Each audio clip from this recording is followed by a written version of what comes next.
வாஃபிக்னா லிசாலிஹில் அமாலி யா ரப்பல் ஆலமீன். கண்ணியத்திற்குரிய பெரியோர்களே, சகோதரர்களே, வீடுகளிலே கேட்டுக்கொண்டிருக்கக்கூடிய தாய்மார்களே, சகோதரிகளே, அல்லாஹுடைய நிர்வாகம் ஏற்பாடு செய்திருக்கக்கூடிய இந்த சிறப்பான மார்க்க விளக்க நிகழ்ச்சியிலே நாம் எல்லோரும் ஒன்று குழுமி இருக்கிறோம். அல்ஹம்துலில்லாஹ். மகரிப் தொழுகைக்கும் இஷா தொழுகைக்கு முன்னால் தொழுகை சரியாகவும் உரிய நேரத்திலும் நிறைவேற்றுவது ஒவ்வொரு மனிதனுடையவும் கட்டாய கடமை. தொழுகையை விடுகிறவனுக்கு இஸ்லாத்தில் பங்கில்லை என்பன போன்ற முக்கியமான செய்திகளை செவிமடுத்திருக்கக்கூடிய இந்த நேரத்தில் பாவங்களும் அதனால் ஏற்படக்கூடிய விளைவுகளும் என்கிற தலைப்பிலே உங்கள் முன்னால் உரையாற்றுமாறு நான் பணிக்கப்பட்டிருக்கிறேன். அன்புள்ள சகோதரர்களே, அல்லாஹ் ஜல்ல ஷானஹு தஆலா இந்த உலகத்தை படைத்து இதிலே ஒரு கண்ணியமான அற்புதமான படைப்பாக மனிதனை ஆக்கியிருக்கிறார். சுவர்க்கத்திலிருந்து ஆதம் அலைஹிஸ்ஸலாம் அவர்களையும் ஹவ்வா அலைஹிஸ்ஸலாம் அவர்களையும் பூமிக்கு அனுப்புகிற போது அல்லாஹ் சொன்னான், இம்மா யஅதியன்னகும் மின்னி ஹுதா, என்னிடமிருந்து உங்களுக்கு நேர்வழி வரும், அதை நீங்கள் பின்பற்றினால் நீங்கள் வழி தவற மாட்டீர்கள், கெட்டுப்போக மாட்டீர்கள் என்று அல்லாஹு தஆலா சொல்லி அனுப்பினான். அதற்கு பிறகு அல்லாஹு தஆலா தொடர்ச்சியாக அவனுடைய வழிகாட்டல்களை இந்த உலகத்திற்கு அனுப்பி கொண்டே இருந்தான். முதல் ரசூலாக நூஹ் அலைஹிஸ்ஸலாம் அவர்களை அனுப்பி அந்த காலத்திலே வாழ்ந்த மக்கள் செய்த பாவங்களை எல்லாம் அவர்கள் சுட்டிக்காட்டி, இப்படி நீங்கள் பாவம் செய்யாதீர்கள், நீங்கள் அல்லாஹுக்கு கட்டுப்படுங்கள், அல்லாஹ் ஒருவனையே வணங்குங்கள்.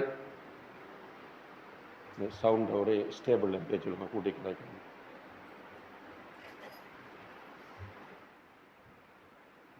அல்லாஹ் ஒருவனையே வணங்குங்கள், அவனுக்கு இணை வைக்காதீர்கள், அவனுக்கு கட்டுப்படுங்கள் என்று அவர்கள் அல்லாஹுடமிருந்து பெற்ற ரிசாலத்தை இந்த மக்களுக்கு எத்தி வைத்தார்கள். தொடர்ச்சியாக அல்லாஹு தஆலா காலத்திற்கு காலம் நபிமார்களை, ரசூல்மார்களை அனுப்பி இந்த விஷயத்தை அந்த காலத்து மக்களுக்கு உணர்த்தினான். இந்த வகையில் இறுதி தூதராக முஹம்மது முஸ்தபா ஸல்லல்லாஹு அலைஹி வஸல்லம் அவர்களை அனுப்பி அவர்களை சர்வ உலகங்களுக்குமான ரஹ்மத்தாக அல்லாஹ் ஆக்கினான். நபி ஸல்லல்லாஹு அலைஹி வஸல்லம் அவர்கள் தூதராக தேர்வு செய்யப்பட்ட அந்த நிமிடத்தில் இருந்து உலகத்தில் யாரெல்லாம் இருந்தார்களோ அவர்களுக்கு பிறகு உலகம் அழியும் வரைக்கும் இந்த பூமியிலே யாரெல்லாம் வாழ்வார்களோ அவர்கள் அனைவருக்குமான ஒரு ரஹ்மத்தாக, அன்பாக, கருணையாக, இரக்கமாக அல்லாஹு தஆலா நபிகள் நாயகம் ஸல்லல்லாஹு அலைஹி வஸல்லம் அவர்களை அனுப்பி வைத்தான். நபி ஸல்லல்லாஹு அலைஹி வஸல்லம் அவர்கள் சொல்லுகிறார்கள், இந்த உலகத்தில் வந்த எந்த ஒரு நபியாக இருந்தாலும் அவர் அவருடைய காலத்து மக்களுக்கு சுவர்க்கத்திற்கு செல்லக்கூடிய விஷயங்களை சொல்லிக் கொடுத்திருக்கிறார், நரகத்திற்கு கொண்டு செல்லக்கூடிய விஷயங்களை தடுத்திருக்கிறார். அந்த அடிப்படையில் நானும் உங்களுக்கு சுவர்க்கத்திற்கு இட்டுச் செல்லக்கூடிய அனைத்தையும் சொல்லித் தருகிறேன், நரகத்திற்கு இட்டுச் செல்லக்கூடிய அனைத்தையும் உங்களுக்கு நான் எச்சரிக்கை செய்கிறேன் என்கிற கருத்தை நபிகள் நாயகம் ஸல்லல்லாஹு அலைஹி வஸல்லம் அவர்கள் சஹாபாக்கள் மத்தியிலே பதிவு செய்தார்கள். அந்த அடிப்படையில் அன்புள்ள சகோதர சகோதரிகளே, அல்லாஹுடைய தூதர் ஸல்லல்லாஹு அலைஹி வஸல்லம் அவர்கள் அனைத்து நன்மைகளையும் நமக்கு சொல்லி தந்திருக்கிறார்கள். சுவர்க்கத்திற்கு இட்டு செல்லக்கூடிய சின்ன பெரிய அனைத்து விஷயங்களையும் சொல்லி தந்திருக்கிறார்கள். எதுவும் அவர்களால் விடப்படவில்லை. அதே போல நரகத்திற்கு இட்டு செல்லக்கூடிய அனைத்தையும் அல்லாஹுடைய தூதர் ஸல்லல்லாஹு அலைஹி வஸல்லம் அவர்கள் எச்சரிக்கை செய்திருக்கிறார்கள். அதிலும் அல்லாஹுடைய தூதர் எந்த குறையும் வைக்கவில்லை.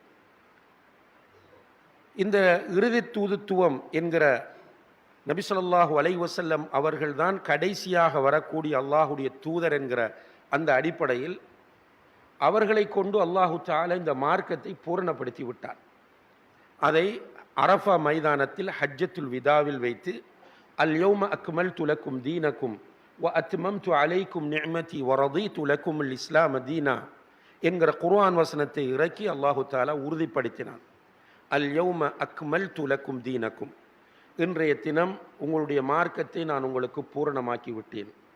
வ அத்மம்து அலைக்கும் நிஅமதி, என்னுடைய நிஅமத்துகளையும் சம்பூரணப்படுத்தி விட்டேன். வ ரதீது லக்கும் அல் இஸ்லாம தீனா, உங்களுக்கு இஸ்லாமை மார்க்கமாக நான் பொருந்தி கொண்டேன் என்கிற குர்ஆன் வசனத்தை இறக்கி முஹம்மது ஸல்லல்லாஹு அலைஹி வஸல்லம் அவர்கள்தான் இறுதி தூதர் என்பதை அல்லாஹ் டிக்ளேர் பண்ணினான். நபிகள் நாயகம் ஸல்லல்லாஹு அலைஹி வஸல்லம் அவர்களும் மிக தெளிவாக சொன்னார்கள், லா நபிய பஅதி, எனக்கு பிறகு ஒரு நபி வரமாட்டார் என்று சொன்னார்கள். ஈசா அலைஹிஸ்ஸலாம் அவர்களை அல்லாஹ் வானத்தில் உயர்த்தி வைத்திருக்கிறான். மறுமை நாள் நெருங்கும் போது அவர்கள் பூமிக்கு வருவார்கள். ஆனால் அவர்கள் ஒரு புதிய நபியாக வரமாட்டார்கள். அவர்கள் நபி ஸல்லல்லாஹு அலைஹி வஸல்லம் அவர்கள் கொண்டு வந்த மார்க்கத்தை தான் கொண்டு வந்து போதிப்பார்கள். ரசூல் ஸல்லல்லாஹு அலைஹி வஸல்லம் அவர்களுடைய காலத்தில் ஒரு பிரச்சனை வருகிறது. அப்போது மூசா அலைஹிஸ்ஸலாம் அவர்கள் தௌராத்தில் உள்ள ஒரு செய்தியை சொல்லுகிறார்கள். ரசூல் ஸல்லல்லாஹு அலைஹி வஸல்லம் அவர்கள் அதை கண்டிக்கிறார்கள். கண்டித்து விட்டு சொன்னார்கள், லவ்கான மூசா ஹையன் லமா வசியஹு இல்லா அன் யத்தபிஅனி, மூசா அலைஹிஸ்ஸலாம் அவர்கள் இப்போது உயிரோடு இருப்பாராக இருந்தால் அவர் நான் கொண்டு வந்ததை பின்பற்றுவதை தவிர அவருக்கு வேறு வழி இருக்காது. அவர் தௌராத்தை கொண்டு வந்து பின்பற்ற மாட்டார், போதிக்க மாட்டார் என்று நபிகள் நாயகம் ஸல்லல்லாஹு அலைஹி வஸல்லம் அவர்கள் அங்கே உணர்த்தினார்கள். எனவே நபி ஸல்லல்லாஹு அலைஹி வஸல்லம் அவர்கள் இறுதி தூதர். அவர்கள் இந்த மார்க்கத்தை பூரணப்படுத்தி விட்டார்கள்.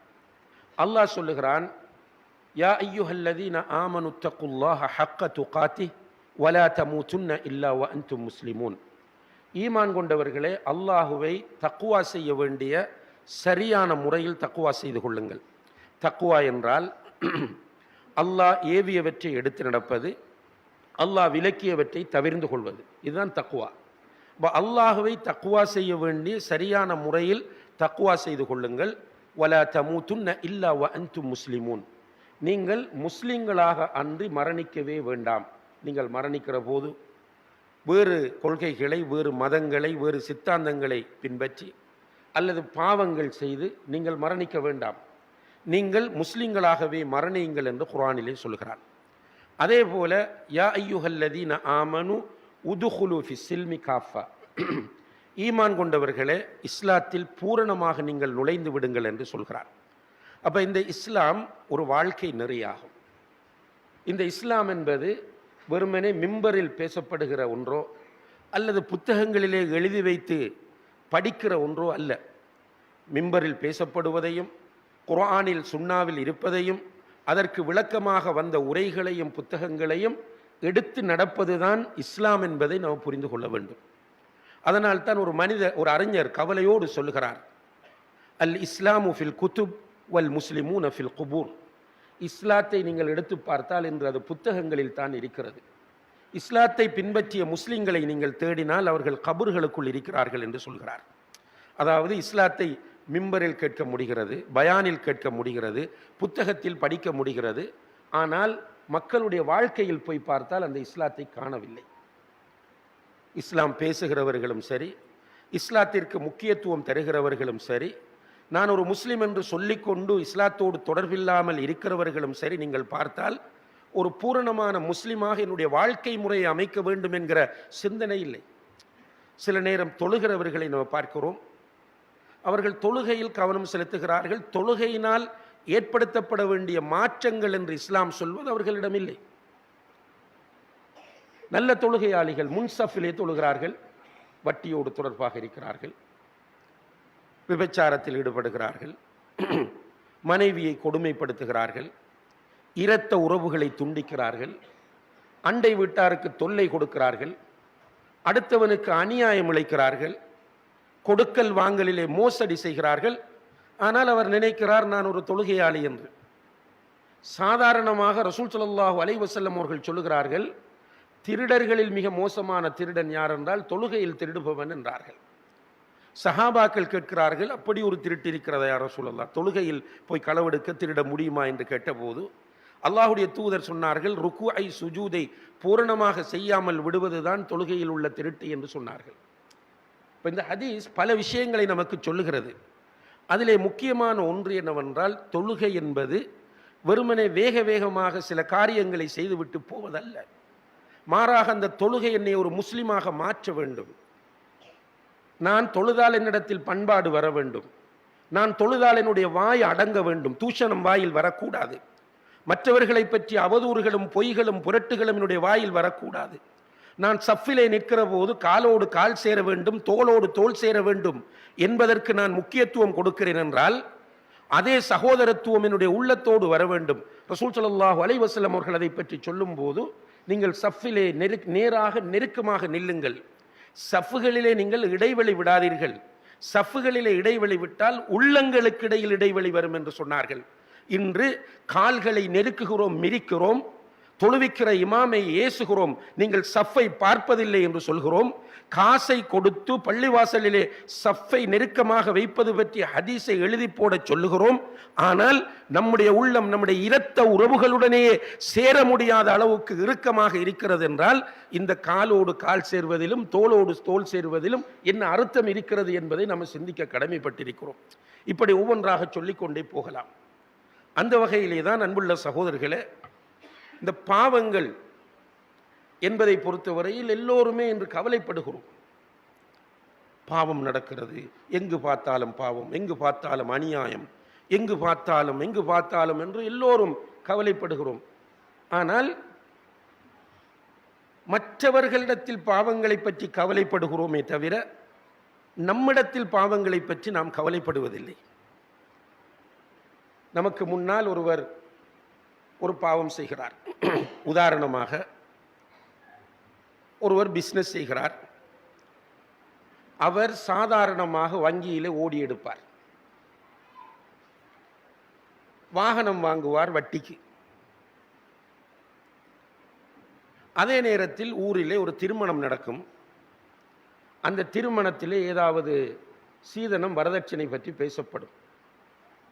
ரெண்டும் பாவம்தான். வட்டியும் பாவம்தான், சீதனம் வரதட்சணையும் பாவம்தான்.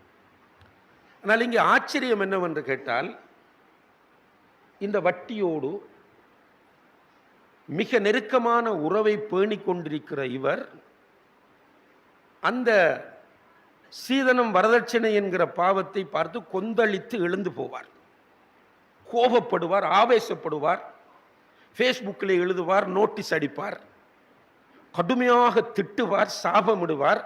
ஆனால் காலையில் போய் திரும்ப செக்கில் சைன் பண்ணி கொடுப்பார். ஒரு முரண்பாடு. இந்த தலைப்பு ஏன் பேசப்பட வேண்டும் என்றால், நான் நினைக்க வேண்டும் எனக்குரிய தலைப்பு என்று. பேச தந்திருக்கிற என்னை நாம் முஹாசபா செய்வதற்காகவும் என்னை திருத்திக் கொள்வதற்காகவும் இந்த தலைப்பு எனக்கு தரப்பட்டிருக்கிறது என்று நான் நினைக்க வேண்டும். கேட்டுக்கொண்டிருக்கிற நீங்கள் ஒவ்வொருவரும் இதில் எனக்கு என்ன இருக்கிறது என்பதை நான் அறிந்து என்னை நான் மாற்ற வேண்டும் என்ற உணர்வோடு இந்த தலைப்பில் பேச வேண்டும், கேட்க வேண்டும். ஏனென்றால் அல்லாஹ் குர்ஆனிலே சொல்கிறான், இன்னல்லாஹ லா யுகையிரு மா பிகௌமின் ஹத்தா யுகையிரு மா பிஅன்ஃபுஸிஹிம். ஒரு சமூகம் தன்னைத்தானே மாற்றாதவரை அல்லாஹ் அவர்களை மாற்றுவதில்லை. என்னிடத்தில் நிறைய கெட்ட பண்புகள் இருக்கின்றன. நீங்கள் 1000 தான் சொன்னாலும் நான் மாறப்போவதில்லை. எப்போது நான் மாறுவேன்? நான் மாற வேண்டும் என்று முடிவெடுத்து அல்லாஹ் தௌஃபீக் செய்தால் தான் மாறுவேன். இதுதான் இன்று நடந்து கொண்டிருக்கிறது. நாங்கள் மிம்பரில் நின்று கத்துவோம், சில இமாம்கள் அழுவார்கள், மாற்றம் வராது. ஏனென்றால் கேட்டுக்கொண்டிருக்கிறவர்கள் என்ன நினைக்கிறார்கள் என்றால், ஷா நல்ல ஒரு பயான் பண்ணினார் நுயிஸ் மௌலவி, ஆனால் இந்த கேட்க வேண்டிய ஆக்கள் இன்றைக்கு வரலையே. எனக்கு என்று யாரும் நினைப்பதில்லை சகோதரர்கள். ஆனால் சஹாபா பெருமக்கள் அவர்களுக்கு என்றுதான் நினைத்தார்கள் எல்லாவற்றையும். உங்களுக்கு அடிக்கடி சொல்லப்படக்கூடிய ஒரு சம்பவம் தான். ஒரு நபித்தோழர் இருந்தார். அவர் கொஞ்சம் சத்தமாக பேசுவார், வால்யூம் கூட. ஒரு நாள் ரசூல் ஸல்லல்லாஹு அலைஹி வஸல்லம் அவர்கள் பள்ளியில் பல தொழுகைகளுக்கு பார்க்கிறார்கள், அவரை காணவில்லை. அவரை எங்கே என்று கேட்டார்கள். அது சஹாபாக்களும் அவரை தேடி பார்த்தா அவர் இல்லை. அவருடைய வீட்டுக்கு போனால் ரசூலுல்லாஹ் அனுப்புகிறாங்க கூட்டிட்டு வர சொல்லி. வீட்டுக்கு போனால் அவர் அழுது கொண்டிருக்கிறார். சஹாபாக்கள் சொன்னார்கள், அல்லாஹ்வுடைய தூதர் உங்களை வர சொல்லியிருக்கிறார்கள், வாருங்கள். அவரை பள்ளிவாசலுக்கு கொண்டு வந்தோடனே ரசூலுல்லாஹ் கேட்டாங்க, ஏன் வீட்டை போய் அழுதுட்டு இருக்கிறார்? அவர் சொன்னார், யா ரசூலல்லாஹ், ஒரு குர்ஆன் வசனம் இறங்கியது, லா தர்ஃபஉ அஸ்வாத்தகும் ஃபௌக ஸௌத்தின் நபி. நபியுடைய சத்தத்திற்கு மேல் உங்களுடைய சத்தத்தை நீங்கள் உயர்த்தி பேச வேண்டாம். அப்படி நீங்கள் செய்தால் அந்த தஹ்பித அமாலுக்கும், உங்களுடைய அமல்கள் வேஸ்ட் ஆகிவிடும். யா ரசூலல்லாஹ், நான் தானே சத்தம் போட்டு பேசுகிறாள், அப்போ எனக்குத்தானே இந்த குர்ஆன் வசனம் இறங்கிச்சு, என்னுடைய அமல்கள் வீணாகிறது என்று அல்லாஹ் சொல்லுகிறானே, இந்த பயம்தான் வீட்டில் என்னை போய் உட்கார வைத்தது என்று சொன்னார்.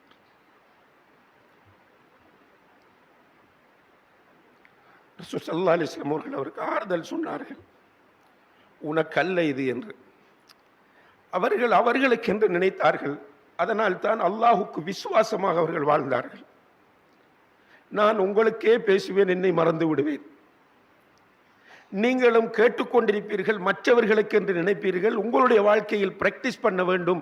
நான் இப்படியெல்லாம் பாவங்கள் செய்கிறேனே, இதை நான் எப்படி விடுவது என்று நம்ம யோசிப்பதில்லை. அல்லாஹ் என்னையும் உங்களையும் பாதுகாக்க வேண்டும். நாம் வாழக்கூடிய இந்த காலம் மிக பயங்கரமான ஒரு காலமாகும் சகோதரர்களே, மிக பயங்கரமான காலம். நான் நரகத்திற்கு போவது எனக்கே தெரியாமல் நரகத்திற்கு நான் போகிற ஒரு காலம் இது. நாம் எல்லோருமே நம்மை அறியாமல் நாளாந்தம் நரகத்தை நோக்கி போய்கொண்டிருக்கிறோம், அழிவை நோக்கி போய்கொண்டிருக்கிறோம். நம்முடைய பிள்ளைகளை அழிவை நோக்கி அழைத்துக் கொண்டிருக்கிறோம். பிள்ளைகள் மீது உள்ள இரக்கம் என்கிற பெயரிலே பிள்ளைகளை நரகத்திற்கு அனுப்பி கொண்டிருக்கிறோம். ஜாஹிலியத்துகள் தலைவிரித்தாடி கொண்டிருக்கின்றன. ஃபித்னாக்கள் வேகமாக நம்மை சூழ்ந்து கொண்டிருக்கின்றன. எல்லா பக்கத்திலும் நமக்கு ஃபித்னா. உலமாக்கள் ஆரம்ப காலங்களில் இந்த பாட்டு கேட்பதை கூட, மியூசிக் இல்லாமல் பாட்டு நல்ல கருத்தில் இருந்தால் பிரச்சனை இல்லை, அதை கூட உள்ளத்தில் அது நிஃபாக்கை ஏற்படுத்தும் என்று சொல்லுவார்கள். சஹாபாக்கள், சலஃப், தாபியூன்களுடைய காலத்தில் வாழ்ந்தவர்கள் மியூசிக்கில் இசை இல்லாமல், கருத்து பிழை இல்லாமல் ஒரு பாட்டு படிக்கிறது கூடும், அதில் பிரச்சனை இல்லை. ஆனால் அந்த பாட்டை கூட அவர்கள் அது கேட்கும்போது உள்ளத்தில் நிஃபாக்கை ஏற்படுத்தும் என்று அவர்கள் பயப்பட்டார்கள். ஆனால் நான் அடிக்கடி ஒரு சம்பவம் சொல்கிறேன் என்றால், எங்களோட ஒரு ஷேக் உண்டு. அவர் 1980 காலங்களில் எங்களுக்கு நன்றாக ஞாபகம் இருக்கிறது. அவருடைய ஊரிலே யாருடைய வீட்டிலாவது டிவி இருந்தால் அந்த வீட்டு கல்யாணத்திற்கோ வலிமாவுக்கோ போக மாட்டார். அப்படி ஒரு பேணுதலான காலம் இருந்தது. பயப்பட்டார்கள். இன்றைக்கு சுப்ஹானல்லாஹ், இன்னா லில்லாஹி வ இன்னா இலைஹி ராஜிஊன், நானும் நீங்களும் அடிக்கடி இசை கேட்கிறோம். அடிக்கடி ஆபாசத்தையும் விரசத்தையும் பார்க்கிறோம். எல்லாரும், நான் விதிவிலக்கு என்று நான் சொல்லவில்லை. ஃபேஸ்புக்கை திறந்தோம் என்றால் நிர்வாணமான காட்சிகள், அரை நிர்வாணமான காட்சிகள், மியூசிக்குகள், பொய்கள், பித்தலாட்டங்கள் எல்லாத்தையும் பார்க்கிறோம், கேட்கிறோம். நம்மளோட நிலைமை எப்படி மாறிட்டுன்னு சொன்னால், இதெல்லாம் ஒன்றும் இல்லை, நத்திங். என்ன பிரச்சனையா? ஃபேஸ்புக் பார்க்குற பிரச்சனையா? யூடியூப் பார்க்குற பிரச்சனையா? இதில் போய் ஒரு கிளிப், ஒரு ஒரு ரீல்ஸை பார்க்குறது பிரச்சனையா என்கிற மனநிலைக்கு நம்ம மாறிவிட்டோம். அதை நான் ஆரம்பத்தில் சொன்னேன். நம்ம எல்லாரும் விளங்காம நரகத்தை நோக்கி போய் கொண்டிருக்கிறோம். நியாயப்படுத்தல்கள். நம்ம தொழுகையினுடைய முக்கியத்துவத்தை பல கோணங்களில் வலியுறுத்தி பேசினார். நம்ம என்ன நினைக்கிறோம் தெரியுமா? எப்படி ஊட்டன் தானே சொல்கிறேன் தானே நான். நம்மளோட பக்கத்து வீட்டிலையும் நமக்கு தெரிஞ்ச ஆக்களும் அறவே தொழாமல் இருக்கும்போது நான் சுபக வீட்டன் நானே எழும்பி 6 மணிக்கு நானே சொல்கிறேனே என்று நம்ம திருப்தி அடைந்து கொண்டிருக்கிறோம். நியாயப்படுத்தல்கள் மௌலவி செய்கிறார், ஊரில் உள்ள நல்லவர்கள் எல்லாம் செய்கிறார்கள் தானே. சுபஹான் அல்லாஹ், இதெல்லாம் ஒரு வகையான சோதனை நமக்கு. இந்த சிந்தனை வருவதும் ஷைத்தான் நம்மிடத்தில் ஏற்படுத்தக்கூடிய ஒரு கோளாறு. இங்கே ஒத்தருடைய வரப்போறல்ல, எல்லாரும் துள்ளுறோம், குதிக்கிறோம், பாடுறோம், ஆடுறோம், எல்லாம் செய்கிறோம். உயிர் போகிற நேரத்தில் தனியத்தான் போகும். கபருக்குள்ள கொண்டு தனியத்தான் வாழ போகிறோம். மஹ்ஷர்ல அல்லாஹுடைய நீதிமன்றத்தில் தனியத்தான் நிற்க போகிறோம். மஹ்ஷர் மைதானத்தில் கூட தெரிஞ்சவங்களை கண்டாலும் கிட்ட வர மாட்டாங்க. அப்போ இவனை ஆதாரம் காட்டி நியாயப்படுத்தி, அதுவும் இந்த சோஷியல் மீடியாக்கள் வந்து அன்புள்ள சகோதர சகோதரிகளை பாவத்தை நமக்கு சிம்பிள் ஆக்கி போட்டு, பாவங்கள் மிக சாதாரணமாக மாறிவிட்டன. எல்லோருக்கும் பாவத்தை கண்டால் ஒரு மூமினுக்கு கோபம் வர வேண்டும். ஒரு மூமினுக்கு பாவத்தை கண்டால் கோபம் வரணும். ஆள்ல கோபம் இல்லை. இவர் ஒரு பாவத்தை செய்யணும், இவரை கோபிக்கிறல்ல, அந்த பாவத்தில் கோபம் வரணும். அதிலையும் இணை வைத்தல் என்று சொன்னால், ஷிர்க் நடக்குது என்று சொன்னால் நமக்கு ஒரு ஆத்திரம் வரணும். ஏன்? நாம் அல்லாஹ்வை உயிரை விட மேலாக, இந்த உலகத்தில் உள்ள எல்லாவற்றையும் விட மேலாக நேசிக்கிறோம். அல்லாஹ்வை நம்முடைய ரப்பாக ஏற்றுக்கொண்டிருக்கிறோம். அதுதான் உண்மையும். இந்த வானங்கள் பூமிகள் எல்லாவற்றையும் படைத்தவன் அந்த அல்லாஹ். அந்த அல்லாஹுக்கு போய் இணை வைக்கிறார்களே என்று பார்க்கிற போது ரத்தம் கொதிக்க வேண்டும். ஆனால் இன்றைக்கு அதெல்லாம் வெரி சிம்பிள் ஆயிட்டு நமக்கு. ஏன்னா செலவுகளுடைய வரலாற்றை படிக்கிற போது அந்த கோபம் அவங்களுக்கு வந்துச்சு, அந்த கவலை அவர்களுக்கு வந்தது. அதே போல நபிகள் நாயகம் ஸல்லல்லாஹு அலைஹி வஸல்லம் அவர்களுடைய சுன்னாக்கள் இழிவுபடுத்தப்படும் போது கோபம் வரணும். ரசூல் ஸல்லல்லாஹு அலைஹி வஸல்லம் அவருடைய சுன்னத்துகள் இழிவுபடுத்தப்படும் போது, உதாசீனம் செய்யப்படும் போது, கண்டுகொள்ளப்படாமல் போகும்போது நமக்கு ஒரு கவலையும் கோபம் வரணும். சிலர் இருப்பீர்கள், நான் பேசும்போது எனக்கு அப்படி வருது, அல்ஹம்துலில்லாஹ் சொல்லுங்க, உங்களுடைய நிலை நல்ல நிலை. ஆனால் நம்மில் பெரும்பாலானவர்களுக்கு அது கிடையாது.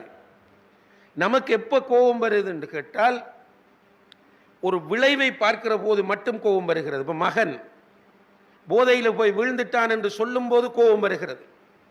அல்லது ஒரு மாணவன் நமக்கு முன்னால் இன்டீசென்டாக போதையிலே நடந்து கொண்டான் எனும் போது கோபம் வருகிறது. ஆனால் வீட்டில் சுபஹ் தொழாமல் மனைவி, மகன், மகள், பிள்ளை, சகோதரன் தூங்குகிற போது நமக்கு கோபம் வருவதில்லை.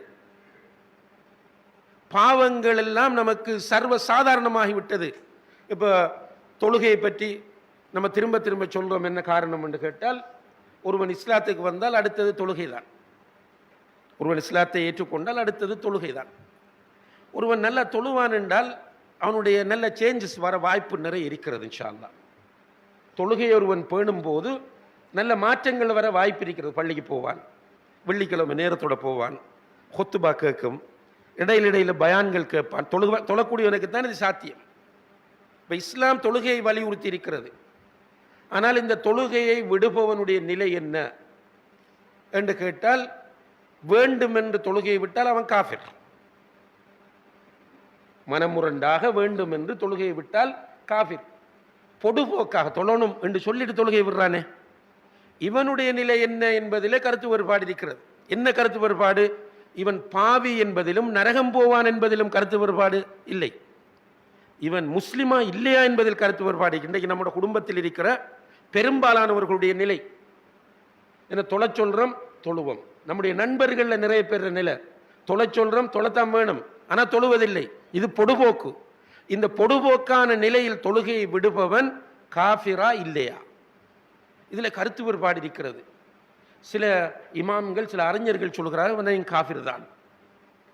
ஷேக் ஹுசைமின் என்று சொல்லக்கூடிய சவுதியிலிருந்து வஃபாத்தான மிகப்பெரிய ஒரு இமாம் சொல்லுகிறார், அவன் காஃபிர்ன்றதுல எனக்கு என்ன கொஞ்சம் டவுட் இல்லை என்றார். அவர் திரும்ப திரும்ப சொல்றார், அல்லாஹ் இவ்வளவு அவனுக்கு கொடுத்து, எவ்வளவு நிஅமத்துகளை கொடுத்து இந்த உலகத்தில் வாழ வைத்ததற்கு பிறகு ஒரு நாளைக்கு 5 தடவை 17 ரக்காத் இவனுக்கு தொழ முடியல என்றால் ஒமன் நுஷை சொல்லி காட்டும், ஒமன் தரக்க ஸலா ஃபகத் கஃபர். அவங்களுக்கு நமக்கும் இடையில் உள்ள இடைவெளி தொழுகை தான். தொழுகையை யார் விடுகிறாரோ அவர் குஃப்ரை செய்கிறார், இஸ்லாத்தை விட்டு வெளியேறுகிறார் என்ற அந்த ஹதீஸ்களை எல்லாம் ஆதாரம் காட்டி அவர் அடித்து சொல்றார். மௌத்தாகும் வரைக்கும், மௌத்தாயிட்டாங்க ரஹிமஹுல்லா, மௌத்தாகும் வரைக்கும் சொல்றார் அவர், எனக்குண்டால் பொடுபோக்காகவும் தொழுகையை விடுபவன் காஃபிர் என்பதில், இஸ்லாத்தை விட்டு வெளியேறியவன் என்பதில் கடுகளவும் சந்தேகம் கிடையாது என்று சொல்கிறார். வேறு சில அறிஞர்கள் மாற்று கருத்து இருக்கிறது.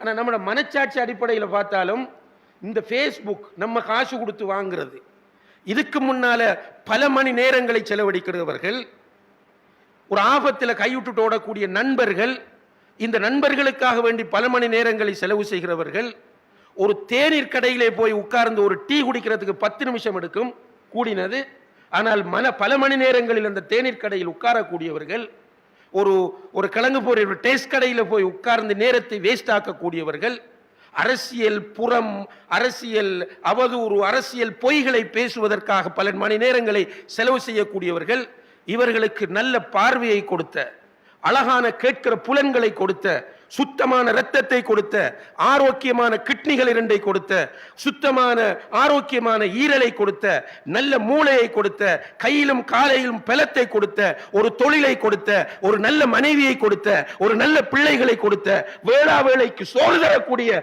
அந்த ரப்புல் ஆலமீனுக்காக வேண்டி 5 நேரம் 17 ரக்காத்துக்கள் குறைந்தது கூடியது ஒரு அரை மணி நேரங்களை ஒருவன் ஒதுக்க முடியவில்லை என்றால் மனச்சாட்சியின் அடிப்படையில் அவனை முஸ்லிம் என்று சொல்வது கஷ்டமாகும்.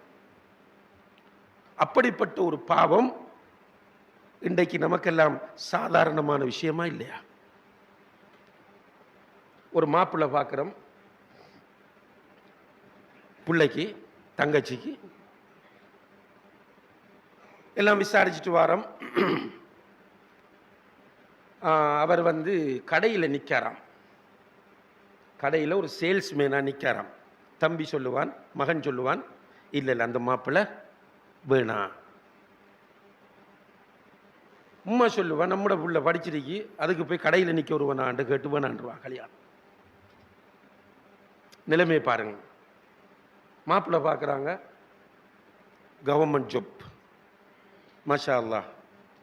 மகன் சொல்றான், பாப்பா அவன் தொழுற இல்லைன்னு. அது பிரச்சனை இல்லைடா, அது பிரச்சனை இல்லைன்னு சொல்ற இல்லை, கண்டுக்கிறதே இல்லை. அவன் தொழுவதில்லை என்று சொல்வார்கள், நண்பர்கள் சொல்வார்கள், ஆனால் அது ஒரு மேட்டரே இல்லை.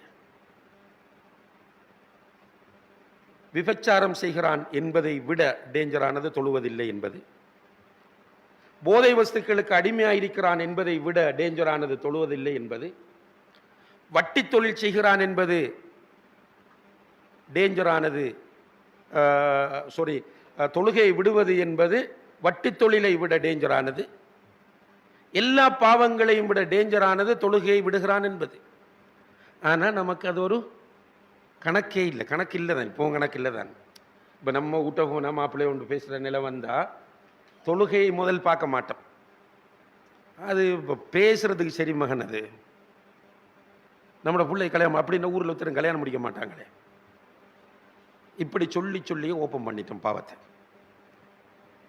ஒரு முஸ்லிம் ஊர் என்றால் அந்த ஊரில் உள்ள எல்லோரும் தொழுகையை நிறைவேற்ற வேண்டும். பருவ வயதை அடைந்த ஆண்கள் எல்லோரும் பள்ளிக்கு வர வேண்டும். இப்போ பாவங்கள் சிம்பிள் ஆகுது. இப்போ ஷிர்க் சிம்பிள் ஆயிட்டு, பித்அத் சிம்பிள் ஆயிட்டு, தொழுகை விடுவது சிம்பிள் ஆயிட்டு, வட்டி இன்னா லில்லாஹி வ இன்னா இலைஹி ராஜிஊன் அதெல்லாம் ஒரு பாவமாகவே இல்லை. அதை நான் சொல்கிறேன், திரும்ப திரும்ப சொல்கிறேன். அந்த ஏசுறதுக்காக கோபத்தில் நான் சொல்லலை சகோதரர்களே. நம்ம எல்லாரும் வெல்லணும் இன்ஷா அல்லாஹ். எல்லோரும் அல்லாஹ்விடத்தில் அங்கீகரிக்கப்படணும், எல்லாரும் சுவர்க்கம் போகணும். இந்த சில சகோதரர்கள் இந்த ஃபேஸ்புக்கில் இருந்து துள்ளுவ இந்த பொது சொத்துக்கள் எல்லாம், பொது சொத்து பெரிய டேஞ்சரான விஷயம், லேசான டேஞ்சர் இல்லை. பொது சொத்திலிருந்து ஒரு சின்ன பொருளை ஒருவர் திருடினாலும் அவர் சுவர்க்கம் போகிறதுக்கு சான்ஸே இல்லை. அப்படியானது. அல்ஹம்துலில்லாஹ், அது பிழைன்றதை சொல்லுவோம். அதே டைமில் எனக்கிட்ட இருக்கிற பிள்ளையை விடணுமே. இப்போ நிறைய பேரை பற்றி இப்போ சமூகத்தில் அவங்களோட வீட்டை போனால் மனைவிக்கு சரியாக செலவுக்கு காசு கொடுக்குறல்ல, ரைட், அது ஒரு வித்தியாசமான இஷ்யூ, அதை விடுங்களேன். உம்மா வாப்பா வறுமை கோட்டுக்கு கீழே இருந்து கஷ்டப்படுவார்கள், சரியா கவனிக்க மாட்டான். அவன் வந்து நின்று ஃபேஸ்புக்கில் இந்த ஊரை தலைமை தாங்குவான்.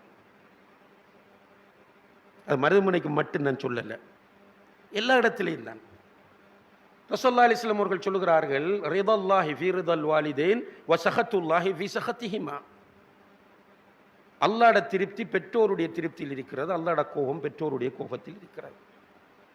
பெற்றோர் சாபமிட்டால் உடனே பலிக்கும் என்று நபிகள் நாயகம் ஸல்லல்லாஹு அலைஹி வஸல்லம் அவர்கள் சொல்லுகிறார்கள்.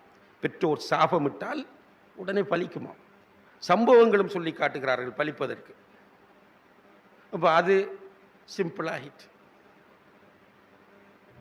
என்னென்றால் மற்றவன் பாவம் செய்கிறது மட்டும்தான் நம்மளோட போட்டு கண்ணுக்க போட்ட கண்கள். நான் திருந்துறதுக்கு ரெடியே இல்லை. பாவத்தை பற்றி பேச தலைப்பு தந்தால் பள்ளிவாசல்களுக்கு போகும்போது தருவார்கள். என்னென்னு கேட்டால் வாராக்களுக்கு சொல்லுங்க. பேசுகிற எனக்கும் இல்லை, பள்ளி நிர்வாகத்துக்கும் இல்லை. வாராக்கள் என்ன முடிவெடுக்க? அது எனக்கு இல்லை, வராதவனுக்கு. இப்படியே மாறி மாறி போல மாற்றிக்கே போகிறோமே தவிர மாற்றத்திற்கான முயற்சிகள் யாரும் செய்யல. எத்தனை பேர் நான் வட்டியில் மாட்டிக்கொண்டேன் என்று அழுதிருக்கிறோம். நான் உம்மா பாப்பாவை கவனிக்கலண்டு இப்போ நம்ம பேசுகிற நேரத்தில் யாருக்கு கவலை வருது? அல்லாஹ்க்கு அடுத்தாக்கள் உம்மா பாப்பா தான் இஸ்லாத்தில். உம்மா அப்பா உயிரோடு இருந்து டெய்லி போய் பார்க்குறார்கள் எத்தனை பேர்? ஒவ்வொரு வேளைக்கும் சாப்பிட்டீங்களான்னு கால் பண்ணி கேட்குறார்கள் எத்தனை பேர்? சம்பளத்தை எடுத்துட்டு போய் முதலாவது உம்மா அப்பாட மருத்துவ செலவு மற்ற அடிப்படை தேவைகளையும் பார்க்குறார்கள் எத்தனை பேர்? சுப்ஹானல்லாஹ், நான் நிறைய உம்மா பாப்பாமாரோடு உட்கார்ந்து பேசும்போது வேதனைகளை வெளிப்படுத்துவார்கள், கவலைகளை வெளிப்படுத்துவார்கள். மகனை பார்த்து பெரிய போஸ்ட், பெரிய பொசிஷன், எவ்வளவு தருவார்? 3000 ரூபா தருவார் மாதம், 5000 ரூபா தருவார். அவர் பெரிய என்னமோ சாதனை. நான் உம்மாக்கு 5000 ரூபா அனுப்புகிறேன் மாதம் மாதம். உம்மாக்கு 5000 ரூபா நான் மாதம் மாதம் கொடுக்க, உனக்கு 45,000 ரூபா போதா? உனக்கும் பிள்ளைக்கும் உம்மா வாப்பாவுக்கு 5000 ரூபா போதும். உன்னை இந்த நிலைக்கு கொண்டு வந்து விட்டவர்கள் உன்னுடைய உம்மா வாப்பாவும். நீ சிக்கன் பிரியாணி சாப்பிட்டால் உன்னுடைய உம்மா வாப்பா மட்டன் பிரியாணி சாப்பிட வேண்டும். அதான் உன்னுடைய மைண்ட் செட்டாக இருக்க வேண்டும். நீ ஒரு உணவு சாப்பிடுகிறாய் என்றால் அதை விட தரமான உணவை என்னுடைய தாயும் தந்தையும் சாப்பிட வேண்டும் என்று நினைக்க வேண்டும். நீ ஒரு ஆடை உடுத்துகிறாய் என்று சொன்னால் அதை விட தரமான ஆடையை என்னுடைய உம்மா வாப்பாவும் அணிய வேண்டும் என்று நீ ஆசைப்பட வேண்டும். இதுதான் உம்மா வாப்பாக்கு செய்ய வேண்டிய கடமை. இதுல ஃபுல் ஃபெயிலியர்.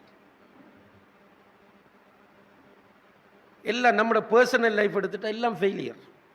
அண்டை வீட்டுக்காராக்களோட இஸ்லாம் சொல்ற தத்துவங்கள் எல்லாம் பேசுவோம், ஆனால் பேச மாட்டோம். நம்ம பேச மாட்டோம், விட்டு கொடுக்க மாட்டோம், மன்னிக்க மாட்டோம். பிஸ்னஸ் செய்வோம், அந்த இடத்துக்கு போனால் வேறு இஸ்லாம். பொய் சொல்றது, ஏமாத்துறது, பதுக்கிறது.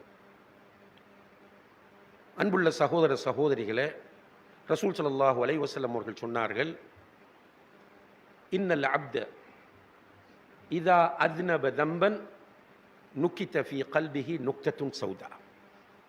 ஒரு அடியான் ஒரு பாவத்தை செய்து விட்டால் அவனுடைய உள்ளத்தில் ஒரு கருப்பு புள்ளி போடப்படும்.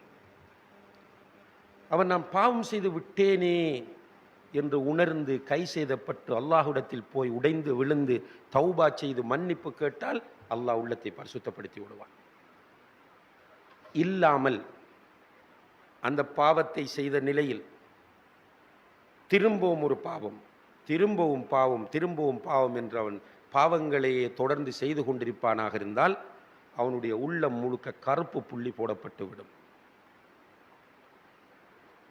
எப்படி உள்ளமாக மாறும்? கல்லா பல்ரான அலா குலூபிஹிம், அவருடைய உள்ளங்கள் துருப்பிடித்த உள்ளங்களாக மாறிவிட்டன என்று குர்ஆன்ல அல்லாஹ் சொல்றானே, அந்த உள்ளத்தின் சொந்தக்காரர்களாக அவர்கள் மாறிவிடுவார்கள் என்று அல்லாஹுடைய தூதர் சொல்கிறார்கள். இப்னு மஸ்ஊத் ரலியல்லாஹு அன்ஹு அவர்கள் சொல்கிறார்கள், ஒரு முஃமின் பாவம் செய்தால் அவனுடைய உணர்வுகள் மாறிவிடும், பயம் அவனை ஆக்கிரமித்து விடும், கவலைக்குள்ளாகி விடுவான். அவனுடைய மனநிலை எப்படி இருக்கும் என்றால், உயரமான ஒரு இடத்திலே ஒரு பெரிய பாறாங்கல் இருக்கிறது, அந்த கல் விழுந்தால் எந்த இடத்தில் விழுமோ அந்த இடத்தில் அவன் நிறுத்தப்பட்டிருக்கிறான். ஒரு மனிதன் ஒரு கல்லுக்கு கீழே நிற்கிறான், விழக்கூடிய கல்லுக்கு கீழே, அவனோட மனநிலை எப்படி இருக்கும்? ஒன்றும் ஃபீல் பண்ணாத, எல்லாம் ஒரு ஒரு ஒரு வகையான எம்டியான ஃபீலிங்க்கு அவன் போவான். அதே போல தான் ஒரு முஃமின் தவறு செய்து விட்டால், பாவம் செய்து விட்டால் அவனுடைய மனநிலை இருக்கும்.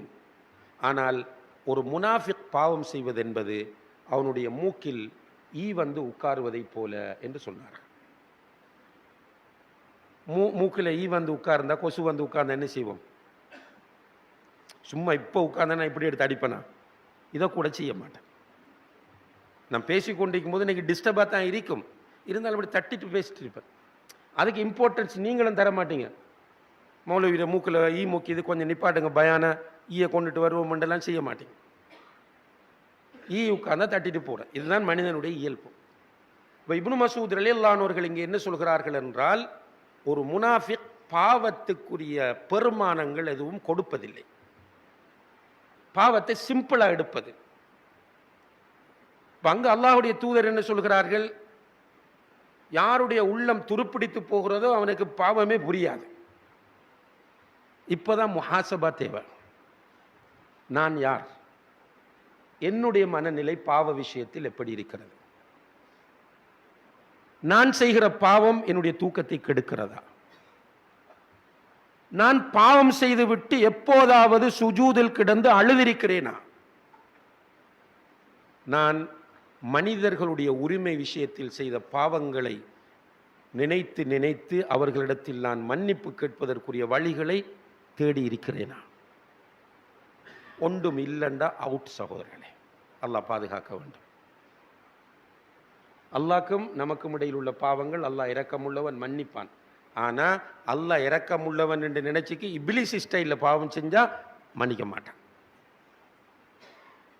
விரக்தி அடையாமல் தௌபா செய்ய வேண்டும், முடிவெடுக்க வேண்டும், இனி செய்ய மாட்டேன் என்று.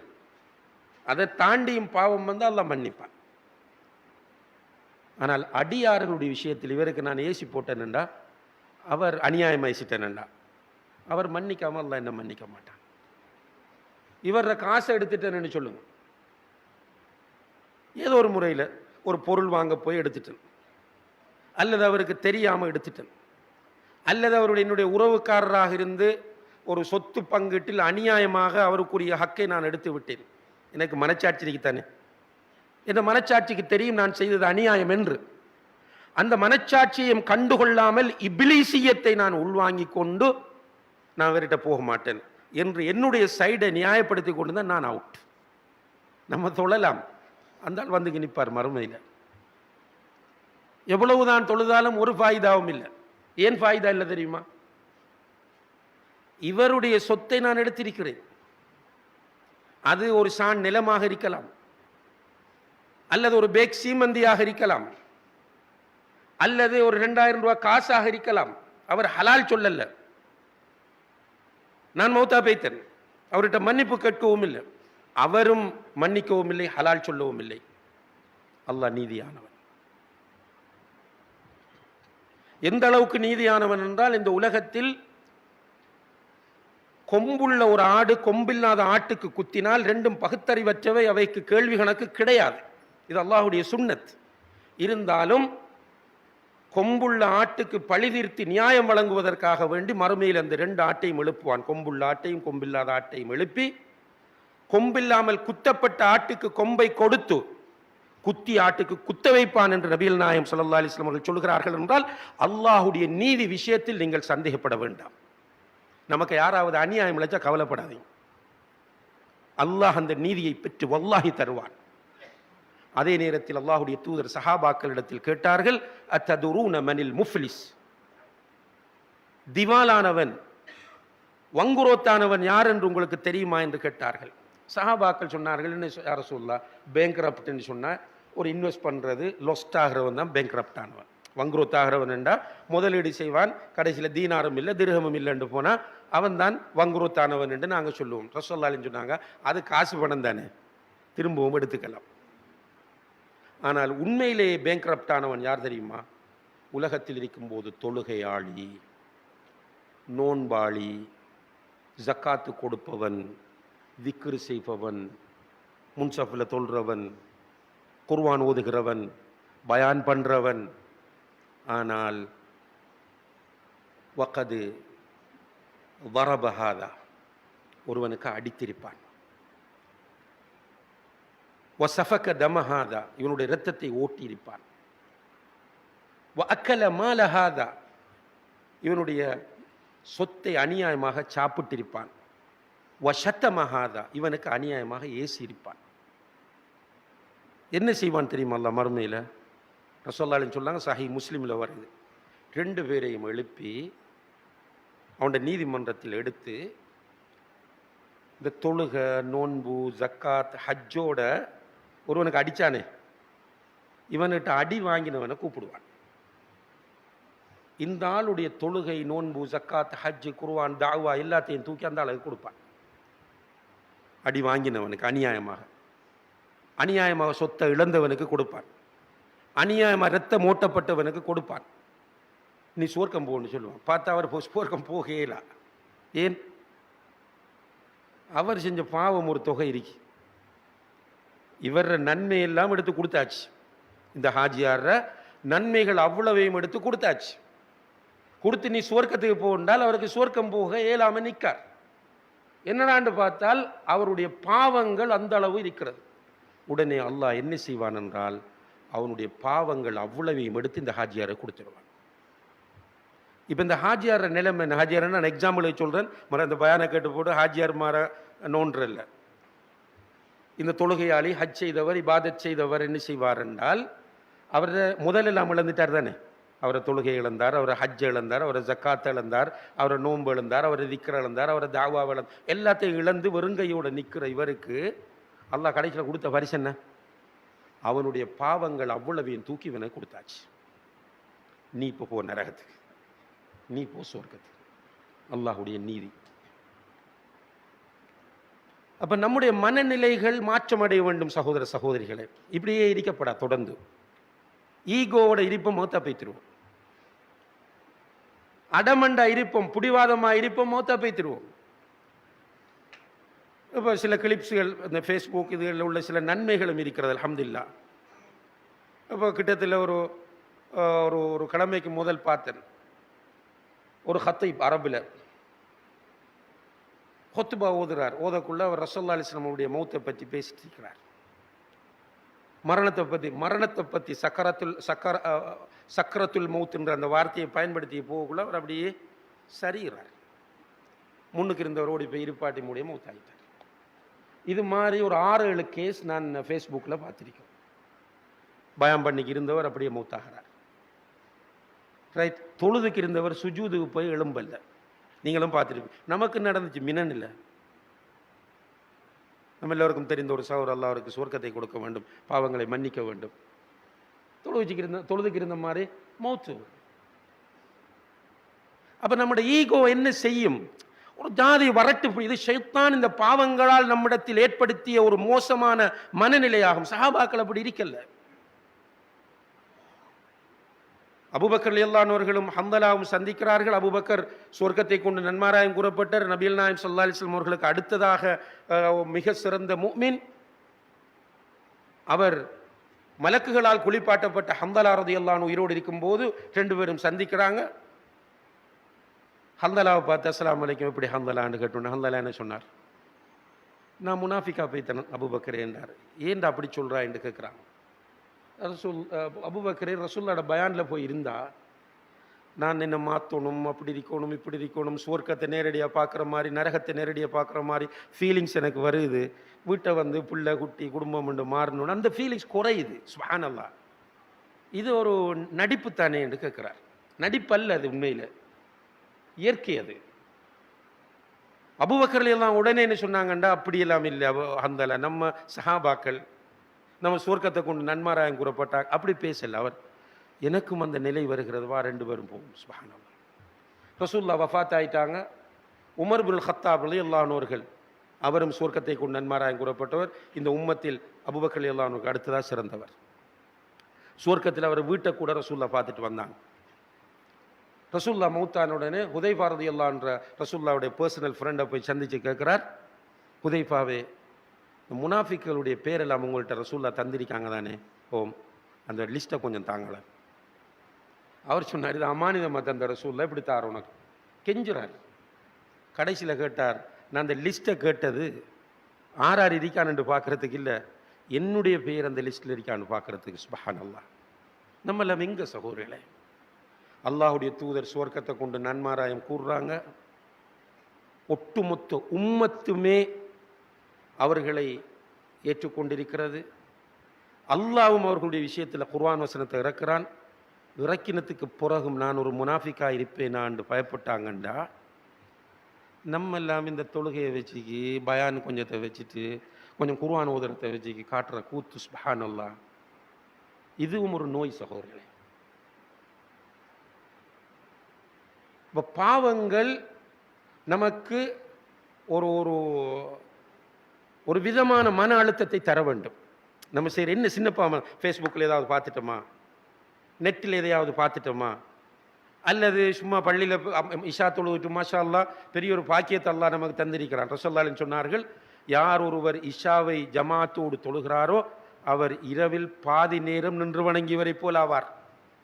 யார் ஒருவர் ஃபஜ்ர் தொழுகையை ஜமாத்தோடு நிறைவேற்றுகிறாரோ அவர் முழு இரவும் நின்று வணங்கியவரை போல. இஷாவும் ஃபஜ்ரும் ஜமாத்தோட கிடைச்சா இரவைக்கு நின்று வணங்கிய பாக்கியம் கிடைக்கும். நம்மள பெரும்பாலானவர்கள் இரவில் எழும்புறல்ல, இருந்தாலும் இஷாவையும் சுபஹையும் ஜமாத்தோடு தொழுதுட்டோம் என்றால் இரவெல்லாம் நின்று வணங்கிய பாக்கியம் கிடைக்கும் இன்ஷா அல்லாஹ்.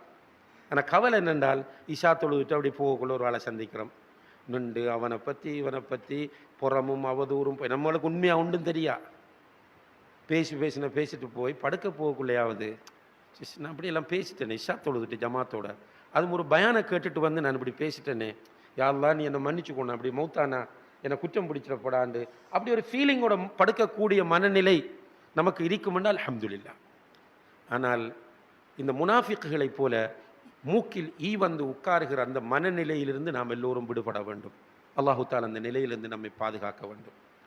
பாவங்கள் இந்த சமுதாயத்தில் அதிகரித்தால் அல்லாஹுடைய அழிவுகள் வருவது தவிர்க்க முடியாமல் போகும். ரசூலுல்லாஹி அலைஹி வஸல்லம் அவர்களிடம் சஹாபாக்கள் கேட்கிறார்கள், அன்னுஹ்லகு வஃபீனா ஸாலிஹூன், அல்லாஹுடைய தூதரே, எங்களுக்குள்ள நல்ல மக்கள் இருக்கிற நேரத்தில், நல்ல மக்கள் சாலிஹான மக்கள் இருக்கிற நேரத்தில் நாங்கள் அழிக்கப்படுவோமா என்று கேட்டார்கள். ரசூலுல்லாஹி அலைஹி வஸல்லம் அவர்கள் சொன்னார்கள், நஅம் இதா கஸுரல் ஹபஸ், ஆம், பாவம் கூடிவிட்டால் அப்படி நடக்கும் என்று சொன்னார்கள். இப்போ பாவம் கூடிக்கே போகுது, அல்லாஹ் தான் பாதுகாக்கணும். எனக்கு கவலை வரணும், என்னுடைய மௌத் நல்ல மௌத்தாக அமையணும். நான் மௌத்தாகும்போது என்ற ரப் என்னை பொருந்தி கொள்ளணும்.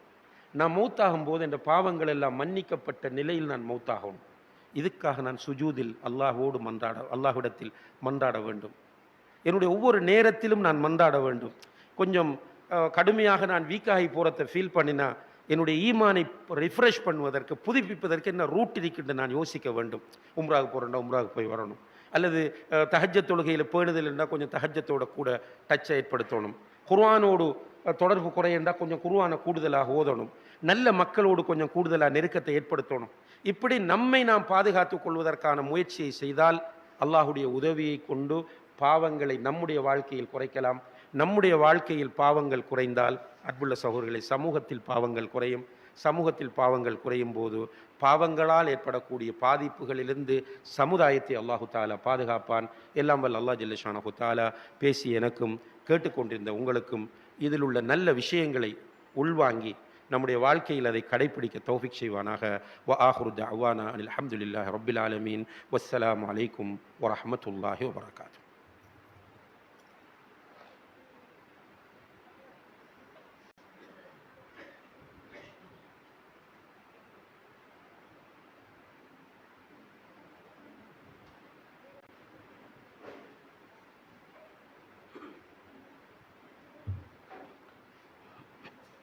بسم الله الرحمن الرحيم الحمد لله رب العالمين نحمد ونصلي على رسوله الكريم أما بعد قال الله تعالى في القرآن الكريم لئن شكرتم لأزيدنكم ولئن كفرتم إن عذابي لشديد. எல்லாம் வல்ல அல்லாஹ்வின்